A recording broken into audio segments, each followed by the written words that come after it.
Good morning viewers. +1 commerce के subject modern office practice के under आज हम करेंगे चैप्टर 4 ऑफिस मैनेजमेंट, जिसके कंटेंट्स पहले हम देख लेते हैं क्या है। इसके अंदर हम देखेंगे डेफिनेशंस क्या क्या हैं ऑफिस की, मैनेजमेंट की और ऑफिस मैनेजमेंट की। उसके बाद हम देखेंगे कि ऑफिस मैनेजमेंट की इम्पॉर्टेंस क्या है, इसके एलिमेंट्स कौन कौन से होते हैं और इसका स्कोप क्या है। हालांकि इसके जो एलिमेंट्स और स्कोप है, अगर हम ये भी ना करें तो जस्ट इसका यही एक टॉपिक जो है वो इम्पोर्टेंट है, importance of office management. So we start with definitions. Look here, office management हमारा चैप्टर ये 4th है मॉडर्न ऑफिस प्रैक्टिस का। तो यहाँ पे सबसे पहले हम देखते हैं इसकी डेफिनेशंस। 2 डेफिनेशंस इसकी हम करेंगे, एक तो हेनरी फ्योल की दी हुई है, दूसरी विलियम लेफिंगवेल्स एंड एडविन। तो पहले हेनरी फ्योल की डेफिनेशन कि इसमें लिखा हुआ है कि मैनेज करने का मतलब क्या है। To manage is to forecast, to plan, to organise, to command, to coordinate and to control. कि मैनेज करने का मतलब है कि हर फोरकास्टिंग करना, उनकी प्लानिंग करना, ऑर्गेनाइजेशन करना। तो वही सारे जो इसके डिफरेंट स्टेप्स हैं उसी को मिला के इनकी क्या बनी है डेफिनेशन। तो सेकंड इसके हम देखते हैं विलियम लेफिंगवेल ने क्या डेफिनेशन दी है इसकी। Office management it is the art and science of management which is concerned with efficient performance of office work. इसके अकॉर्डिंग क्या है कि मैनेजमेंट एक कला भी है और एक विज्ञान भी है कि जो कि किसी भी ऑफिस की एफिशिएंट परफॉर्मेंस के साथ में कंसर्न्ड है, so as to achieve its targets. Next हम थोड़ा सा आगे इसमें डिस्टिंक्शन करते हैं कि ऑफिस का नाम आता है मैनेजमेंट का और ऑफिस मैनेजमेंट का, इसके अंदर डिफरेंस क्या है। तो ऑफिस का मतलब क्या है कि it means work centre where all the clerical and managerial functions they are performed. ठीक है। दूसरा आ गया मैनेजमेंट, कि मैनेजमेंट अकेला जब नाम आता है तो इसका मतलब है कि उसके वो सारे फंक्शंस के प्लानिंग, ऑर्गेनाइजेशन, स्टाफिंग के उन फंक्शंस का जो एक ग्रुप है दैट इज़ कॉल्ड मैनेजमेंट। अगर नाम आता है आपका ऑफिस मैनेजमेंट तो इसमें हम कहेंगे वो सारा जो प्रोसेस है इसको करने का, कि पहले प्लानिंग करना, उसका प्रोसेस, ऑर्गेनाइजेशन करना। तो उसके जो प्रोसेस को जब हम शुरू करते हैं तब उसका नाम क्या पड़ जाता है, ऑफिस मैनेजमेंट। और ये हम करते क्यों हैं कि the activities of staff working towards the achievement of office goal, कि ऑफिस की मैनेजमेंट करना so as to achieve the targets of office. अब नेक्स्ट हम इसका मेन जो इसका पहले क्वेश्चन है वो हम करते हैं, explain the importance of office management. Office management की इम्पोर्टेंस क्या है। तो इसको शुरू करने से पहले अपने माइंड के अंदर सबसे पहले हम सोचेंगे कि जब भी हम कोई ऑफिस की मैनेजमेंट करते हैं तो उसके हमें क्या लाभ हो सकते हैं। तो पहली बात कि हमारी जो प्रोडक्ट है अच्छी क्वालिटी की बने, अच्छी क्वांटिटी की बने, उनके जो हमारा स्टाफ है वो हमारे साथ लॉयल रहे, हमें छोड़ के ना जाए, वो हमारे पब्लिक के साथ में गुड रिलेशंस हों, हम सोशल बेनिफिट के काम करते रहें, हमारी जो फैक्ट्री के अंदर जो है हम नई नई टेक्निक्स को यूज़ करें ताकि जो कॉस्ट है वो मिनिमम हो जाएं, जो हमारे रिसोर्सेज हैं, जो रॉ मटेरियल है वो हम उसका ऑप्टिमम यूज़ करें, हर तरह की प्लानिंग करें। तो वो सारी जो इम्पोर्टेंस वो किसकी है, ऑफिस मैनेजमेंट की। तो इसके अंदर अब हम देखते हैं स्टेप बाय स्टेप कि कौन कौन सी इसकी इम्पोर्टेंस है। तो following points they highlight the importance of office management. Number 1, optimum use of resources, कि इसके हेल्प से हम रिसोर्सेज का ऑप्टिमम यूज़ करेंगे, कोई वेस्टेज नहीं होती इससे रॉ मटेरियल की। तो जितना रॉ मटेरियल कम लगेगा उतनी हमारी प्रोडक्ट भी क्या है लेस कॉस्ट में तैयार होएगी और वो मार्केट के अंदर कम्पिटिटिव होएगी। तो इसमें क्या है कि management helps in using the resources optimally that is without wastage. दूसरा, मिनिमाइजेशन ऑफ द कॉस्ट, किसी भी जो ऑफिस का या फैक्ट्री का जो सारा ध्यान होता है कि अपनी प्रोडक्ट की कॉस्ट को मिनिमाइज़ करना, कि उसकी जो कॉस्ट है कम से कम लागत के अंदर तैयार हो ताकि मार्केट के अंदर वो बहुत जल्दी बिक सके, उसकी सेल ज़्यादा से ज़्यादा हो सके। तो मैनेजमेंट यूज़ करता है techniques of simplification and mechanisation to reduce the cost of production. It will make the product manufacturing at the cheap rate so that it can face cut throat competition. कि market के अंदर आजकल बहुत ज़्यादा competition है। हर एक product के 50-50 तरह के ब्रांड्स अवेलेबल हैं, कम से कम कॉस्ट पे अवेलेबल है। हमारी प्रोडक्ट मार्केट के अंदर तभी बिकेगी अगर हम उसको बड़ी कम कॉस्ट के ऊपर तैयार करेंगे। और वो उसका तरीका क्या है कि अगर हम मैकेनाइजेशन कर दें कि सारा काम या ज़्यादा से ज़्यादा काम जो है हम मशीन्स के थ्रू करें, उनको जो हमारे प्रोसेसेस हैं उनको हम सिंप्लीफाई करें, तो ताकि हमारी जो कॉस्ट है उसकी मिनिमम हो जाए। देर आफ्टर हमारे पास अब नेक्स्ट आ जाएगा उसका part, maintaining the office efficiently. Again वही है कि गिवन टाइम के अंदर ज़्यादा से ज़्यादा काम करना, गिवन टाइम के अंदर ज़्यादा से ज़्यादा प्रोडक्ट्स तैयार करना। So management not only produce the cost efficient goods but also do the activities in the efficient manner. Efficiency का वर्ड जहाँ पे भी आएगा उसका मतलब यही होता है कि अगर 2 पर्सन्स को हम इक्वल टाइम देते हैं तो जो पर्सन ज़्यादा प्रोडक्ट बनाता है उतने ही टाइम के अंदर उसको हम कहते हैं कि ही इज़ मोर एफिशिएंट। ठीक है।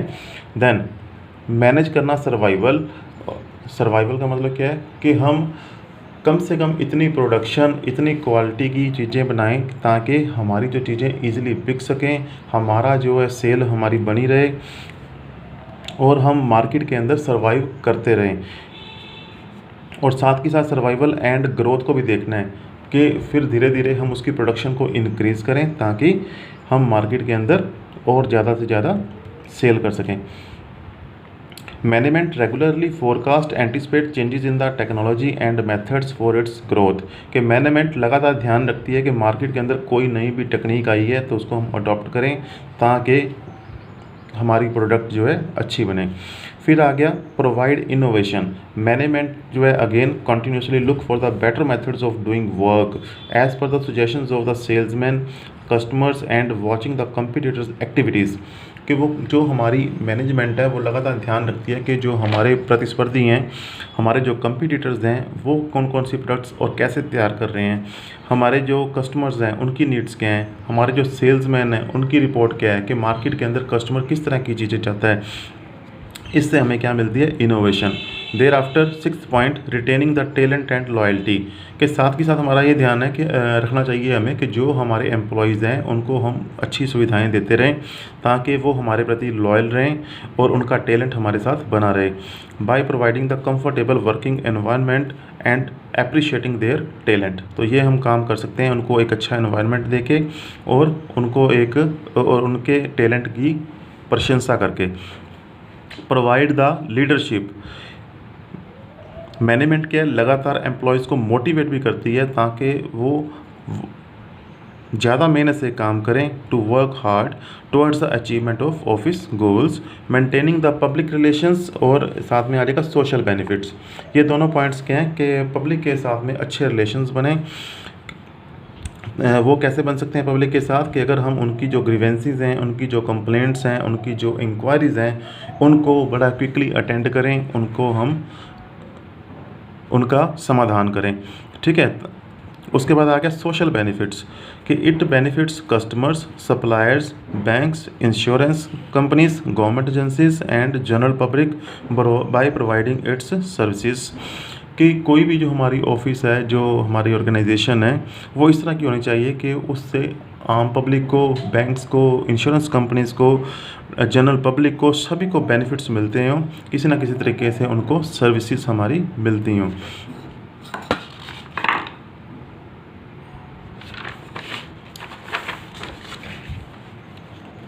देर आफ्टर आगे हमारे इसके जो मैनेजमेंट के काम, planning and activating the changes. कि लगातार नई नई प्लान्स बनाना और उनको एक्टिवेट भी करना। मैनेजमेंट प्लान भी करती है और इंट्रोड्यूस करती है changes along with the changes in the technology work methods. के जैसे जैसे कोई टेक्नोलॉजी की चेंज आती है या वर्क मेथड के अंदर चेंज आती है तो मैनेजमेंट उसको साथ के साथ अप्लाई करती है। एम्प्लॉयज़ हालांकि जनरली रजिस्ट करते हैं changes due to lack of awareness and training. तो मैनेजमेंट एक्ट करती है as a change agent by removing their doubts. कि जब भी कोई नई चेंज आती है, कोई टेक्नोलॉजी नई चेंज होती है तो एम्प्लॉयज़ का रिएक्शन ये होता है कि हमने इसको अडॉप्ट नहीं करना, पता नहीं ये कैसा होएगा कि शायद हमारी छंटनी ना हो जाए, हमें ये फैक्ट्री वाले निकाल ना दें।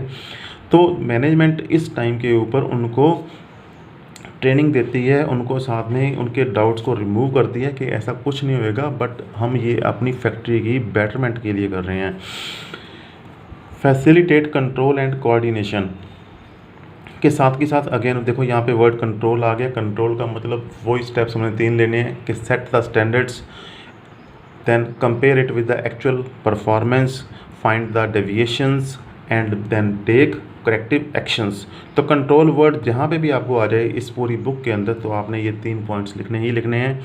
और कोऑर्डिनेशन का मतलब क्या होता है कि डिफरेंट डिपार्टमेंट्स के अंदर आपस में तालमेल रखना। तो इन दोनों कामों से क्या होएगा कि it facilitate control and coordination so as to harmonize activities of the different departments, कि डिफरेंट डिपार्टमेंट्स की एक्टिविटीज़ आपस में हार्मोनाइज हो जाएंगी with ultimate aim of achieving the targets. Then last point इसका अचीवमेंट ऑफ टारगेट। तो अगर हम ये सारी एक्टिविटीज़ जो हमने पढ़ी हैं अभी तक कर लेंगे तो हमारा टारगेट ऑटोमेटिकली अचीव हो जाएगा। उसके बाद एक क्वेश्चन है जो हम ऑलरेडी पिछले लेसन्स के अंदर कर चुके हैं कि what is the office management, explain its various functions. तो इसके फंक्शंस होते हैं क्या हैं, वही planning organization, staffing organization, control and coordination. तो ये अगर क्वेश्चन आपको आता है तो वही पिछले लेसन वाले हम पॉइंट सारे इसको एक्सप्लेन करेंगे। नेक्स्ट अब हमारे पास आ जाता है ये 2 क्वेश्चन, इनको भी हम अवॉइड कर सकते हैं, कोई इतने इंपॉर्टेंट नहीं है, वही बीच में से इन्होंने पॉइंट उठाए हैं। Explain the different elements of office management, कि ऑफिस मैनेजमेंट के कौन से डिफरेंट एलिमेंट्स हैं, कौन से उसके हिस्से हैं। तो हमें पता है कि एक तो खुद पर्सनल्स होंगे, एक उनका जो ऑफिस का सारा जो स्टेशनरी और जो सारा उनका जो इक्विपमेंट्स हैं, तीसरा उनके लिए जो एक अच्छा एनवायरनमेंट है जिसके अंदर वो काम कर रहे हैं, और एक जो वो टारगेट मन के अंदर लेके चले हैं जिसको हमने अचीव करना है। तो ये 4 एलिमेंट्स हैं, आपके बुक के अकॉर्डिंग मैंने यहाँ पे लिख दिया है इसको। सबसे पहला है पर्सनल नाम जहाँ पे भी आए तो इसमें हम सारे वही स्टेप्स लिखेंगे कि कैसे उनकी रिक्रूटमेंट, सिलेक्शन, ट्रेनिंग और उनको हमने एलोकेट करना है वर्क को। दूसरा आ जाएगा मीन्स का मतलब है कि कौन से हमने उसको स्टेशनरी एंड इक्विपमेंट्स प्रोवाइड किए हैं ऑफिस के अंदर। तो all the tools used in the office comprising stationery items and computer system. फिर environment, presence of suitable working environment free from the bias and politics, कि एक ऐसा हेल्दी एनवायरनमेंट उनको प्रोवाइड करना जहाँ पे कोई पॉलिटिक्स ना होती हो, कोई पर्सनल बायस ना वहाँ पे काम करती हो। फिर लास्ट पॉइंट इसका आ गया purpose, employee should know about the ultimate goal toward which they are doing work. Last इसका टॉपिक जो है हमारे पास, explain scope of office management, कि स्कोप क्या है, कि ऑफिस मैनेजमेंट की मतलब हद क्या है, कि कहाँ तक वो काम कर सकता है, कि रिकॉर्ड्स के बारे में, पर्सनल्स के बारे में, ऑफिस की एक्टिविटीज़ के बारे में, प्रोडक्शन के बारे में, या किसी भी डिफरेंट कामों के बारे में, कि उसके काम करने की हद कहाँ तक है। यहाँ हम कह सकते हैं कि उसके ऑफिस मैनेजमेंट का दायरा कितना है, कि कौन सी एक्टिविटीज़ उसके काम में आती हैं। तो नंबर 1 रिकॉर्ड, कि उसने हर तरह के रिकॉर्ड्स को मेंटेन करके रखना है, कैसे उनको फाइल्स के अंदर अरेंज करके रखना है, कैसे उनकी इंडेक्सिंग करनी है, कैसे उनको ऑफिस के अंदर संभाल के रखना है, ताकि जब भी ज़रूरत पड़े हम बड़े ही शॉर्ट टाइम के अंदर उस चीज़ को रिट्रीव कर सकें, फाइंड कर सकें। So management of record so that by proper filing and indexing. तो फाइलिंग एंड इंडेक्सिंग इसको हम हाईलाइट भी कर सकते हैं यहाँ पे, 2 ये लेसन है हमारे नेक्स्ट आगे जाके, फाइलिंग, इंडेक्सिंग। तो रिकॉर्ड्स क्यों हमने किए हैं, फाइलिंग और इंडेक्सिंग, क्यों इसके ऊपर हम ध्यान दे रहे हैं, ताकि रिकॉर्ड्स जब भी हमें चाहिए तो बड़ा क्विकली उसमें से हम फाइंड कर सकें। फिर आ गया ऑफिस का कंट्रोल, अगेन यहाँ पे वर्ड आ गया कंट्रोल। तो कंट्रोल को हमने कैसे इसमें उन्होंने करना है, इसका जो तो वैसे ही स्टैंडर्ड सेट करना, एक्चुअल परफॉर्मेंस के साथ में कंपेयर करना, डेविएशंस फाइंड करना और उनके साथ में करेक्टिव एक्शंस लेना।